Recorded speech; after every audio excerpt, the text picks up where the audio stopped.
To resurface a discussion we had last season where we got into a pretty heated debate over the status of Darwin Nunez. I'm glad you're bringing this up. Nunez, bro, he's not good. I'm not there yet. I'm not there. I'm going to defend my boy. You see the potential. I don't think he's been as wasteful as you're presenting him to be. He's got a lot of work on. And I get very scared because we saw something very similar in Timo Werner. A guy who was scoring goals for fun in the Bundesliga with Leipzig. Couldn't catch him, they said in German. Chelsea get him for a lot of money. Yes, and what happens? Bust. So I just get a little scared when it comes to Núñez because he was just as explosive outside of the Prem. Comes to Liverpool, and again, off the ball, I see the same explosiveness. With it, I don't. I just don't think it's fair to gauge it yet based off of the season that Liverpool has had as a whole, the injuries that we have faced, and honestly, what he's done so far, I think, is enough to garner a little bit of belief and faith. I'll give him a little, but I'm just saying Núñez on the bench against Arsenal in a very big game for Liverpool, not a good look. Not a good look. And I want to get back to that debate because I was very defensive of Darwin, saying that there was potential for him. There was a role for him, this Liverpool side, especially when it comes to contending for a title. It just wasn't being put on display because of how poorly that Liverpool side was throughout that entire season. Put him in a good team, put him around a good culture, and I do think he's a useful tool for us offensively. And I mean, we look at what he's done this season now. I think he's on 10 goals perhaps, or 10 goals, 7 assists, I think. The numbers are actually really good for the amount of minutes he puts in, given that he's not a routine starter. He gets flipped on back and forth. And you look at his best moments this season with the Newcastle brace he got, where we were down to 10 men, pulls off an incredible comeback early on in the season when Newcastle was considered somewhat of a threat, gets a massive result that, looking back now, was a huge 3 points for us. And here he comes yet again, subbing on into the match and proving to be such a vital, clinical finisher when it matters the most. I want to get your thoughts now on what you think overall about Darwin Nunez with the context of that argument we got into last year. So if I remember correctly, I think my whole point was, is Darwin going to be the guy for Liverpool? Is he going to be the scorer? So I think 50% of my point I'm still going to stand by. The other 50%, I did get it wrong. He's been a crucial finisher for Liverpool this season, as you already just pointed out. A couple of examples of how big he has been for Liverpool in very, very crucial moments. But my initial point, the other 50% of him being a better finisher, I still think he can be a much better finisher. But let's remember, your point wasn't that. Your point was that he was destined, or at least had the makings of a potential bust, going so far to compare him to Timo Werner and how his appearance in the Premier League made you feel, and that you were like kind of using Darwin's skill sets against him to prove the idea that you did project him to ultimately end up being a bust with how he started off against Liverpool. That's the idea that I argued against completely, because I never thought of him as being the next Haaland or the next even Sadio Mane, perhaps. I did. But that's why I said that. Well, that was never expressed, brother. That was never expressed. Right. But that's why I'm saying 50% of my point wrong. He's a crucial finisher in big moments. But the other 50%, if he wants to be a big striker, he's not being a big striker because he's not getting 20 goals a season. He needs to, though. That's my point. He misses a lot of easy chances, and he still has a lot of times this season. So that's why I'm saying 50% of my argument doesn't really apply anymore, because he is shown to be a very big time player for Liverpool this season.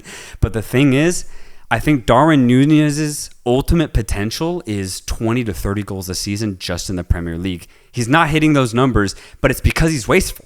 He's wasteful, not like this, where he gets big in the box, but in times where the ball's at his feet, going back to the idea of Timo Werner being very wasteful for Chelsea when he was here, when the ball's at Darwin Nunez's feet, it's like, it's not as certain as it should be, considering how talented of a striker he is. For sure. And he still has not been able to show this season that he can be ultimately clinical, like an Erling Haaland or like a Luis Suarez, who was with Liverpool before. I think Darwin Nunez still has a lot more to grow as a finisher specifically, but as a player, as a person who occupies space in the box, he's very, very good. Yeah, I think that expectation is unfair to Darwin. I think it's unfair because you look That's not right, because at Benfica he was scoring 40 goals. But he was 50 starting goals. every single game. Look at the minutes he was having at that team, bro. The minutes he's getting right now, Liverpool. I'm impressed with how many goals and how much impact he's having with the amount of minutes he's getting. That's my point. But he should be starting every single game. He's part of a loaded squad, dude. Offensively, we are loaded, dude. And that's but he's better than that. He should be better than that. I don't think he has to be right away, though. I think he's slowly growing into that role. And I think ignoring that potential, or ignoring the trajectory that he's on, is a mistake on your part, because I think a couple years from now he will be scoring those 20 plus goals, and I'll be saying I was right, because I do think he was on that trajectory. He's just not doing that right now, but I don't think that's a bad thing. Yeah, and I will concede fully once he ultimately gets 20 to 30 goals. Gets that 2 in front of the exactly. that 2-0. That's all I'm looking for. But right now he hasn't proved it. So I'm still going to stand by the idea that Núñez is not an ultimate finisher. He's not. Harsh. But he's not.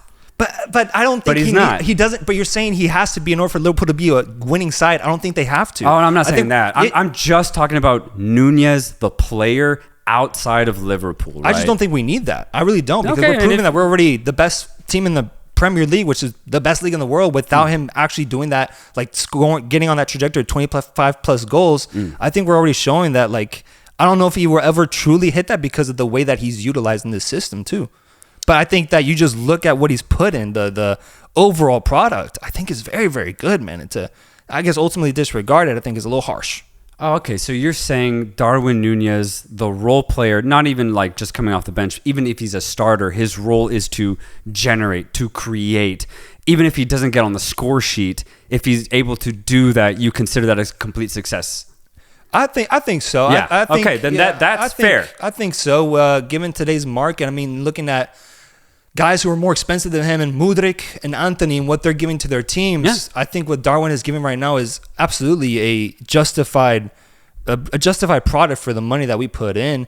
Sure, he could be scoring 20, 30 goals. I think in a different team, he probably would be doing that. If he was at West Ham right now, I think he'd be reaching that 20-goal mark. Okay. But I think at Liverpool, it's going to be a little bit tougher, because we have Diogo Jota, we have Luis Suarez, we have Luis Diaz. We have so many good players that I think play their own role within this team, that what he's doing single-handedly within it, I think is incredibly impressive. So that's why I defend him. That's why he's my boy. Okay, actually, I completely agree with that argument. What he's done for Liverpool, the team, you can't replicate that. Yeah. He's been huge, and he's also been a part of the system. He's not sticking out like a sore thumb as like a weak link. God. He's not at all whatsoever. So if you look at it like that, I actually completely concede. I guess personally, I put a big label on Núñez to be a top striker in the Premier League. And to me, you have to score at least 20 goals. But if that's not what you're looking for, he's completely successful for Liverpool, 100%. I think for sure he's beating the bust allegations, and those were big last year, man. A lot of people are really comparing him to the Anthony's of the world and whatnot. I had to defend him during those phases of life, but thankfully I think he's beaten those, because he has been very, very impactful. It is a next step to get to. I agree with you in that sense. I think it might take a little longer than what's expected, and I think that's okay. You just don't think that, let's say Mohamed Salah has been your number one goal scorer for like 4 or 5 years. He's getting older. He's having an incredible season, right? You don't think once Salah is done, you're going to need a guy to fill in those shoes, right? Yeah. So, so then 2-3 years' time, would you put that pressure on Núñez to score 25 goals then? Yeah. You would? I think going with my logic, I'm saying that he's showing the potential to be able to do that once he's given that responsibility, which will come when Salah isn't there. And that's when I think we'll get the true answer of, can he score over 20 goals in a season, or is he a 10-goal, 15-goal guy that works best off the bench the way he's being utilized now? Yeah. I think that's the next part of this argument to decipher. But absolutely. I definitely do think he can get over 20. I think 20, and the day he gets 20 goals in the Prem, bro, we're going to have to revisit them. We'll have a whole ceremony, man. And if not, then we'll have a funeral for his potential.